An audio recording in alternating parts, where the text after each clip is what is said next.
Hello friends, 11-11 exclusive দেখতে চোখ কি খেলাটাই না দেখাচ্ছে শাকিব খানের দল ঢাকা ক্যাপিটালস।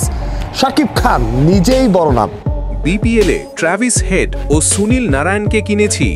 লাইভে এসে একই বললেন শাকিব খান। বাংলাদেশ প্রিমিয়ার লিগে এবার দেখা মিলছে একের পর এক তারকা খেলোয়াড়দের আগমনের, আর সেই তারকা শিকারের দৌড়ে সবাইকে ছাড়িয়ে গেল ঢাকা ক্যাপিটালস। আর এর পেছনে আছেন স্বয়ং মেগাস্টার শাকিব খান। বিপিএলের 12তম আসর মাঠে গড়াবে আগামী 30 ডিসেম্বর আর চলবে আগামী 7 ফেব্রুয়ারি পর্যন্ত। তবে টুর্নামেন্ট শুরুর আগেই ঢাকার দল ঘোষণা যেন পুরো ক্রিকেট দুনিয়ায় বড়সড় ঝড় তুলেছে। লাইভে এসে সবার চোখ কপালে তুলেছেন Shakib Khan. Dhaka ক্যাপিটালসের official Facebook verified লাইভে এসে তিনি ঘোষণা দিলেন, এবারের বিপিএলে ঢাকা ক্যাপিটালসের হয়ে খেলবে অস্ট্রেলিয়ার ট্র্যাভিস হেড ও ওয়েস্ট ইন্ডিজের স্পিন কিং সুনীল নারায়ণ।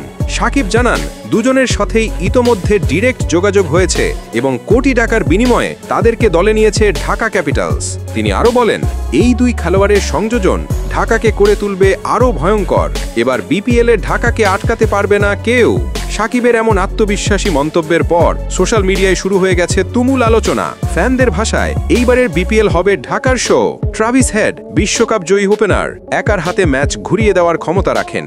আর সুনীল নারায়ণ টি-20-র ইতিহাসে সবচেয়ে ভয়ঙ্কর অলরাউন্ডারদের একজন, যিনি বলেও ভয় দেখাতে পারেন, ব্যাটেও ঝড় তুলতে পারেন। এই দুই তারকা একসাথে মানেই ঢাকা ক্যাপিটালস হয়ে উঠেছে বিপিএল এর সবচেয়ে ভারসাম্যপূর্ণ দল। মাঠে এখনো বল গড়ায়নি, তবুও শাকিবের এই ঘোষণা কাঁপিয়ে দিয়েছে পুরো ক্রিকেট দুনিয়ায়। সবাই এখন একটাই প্রশ্ন করছে, কে আটকাবে এই শক্তিশালী ঢাকাকে? বিপিএল 2026 এবারের আসর হতে যাচ্ছে সবচেয়ে তারকা খিচিত টুর্নামেন্টের ইতিহাসে।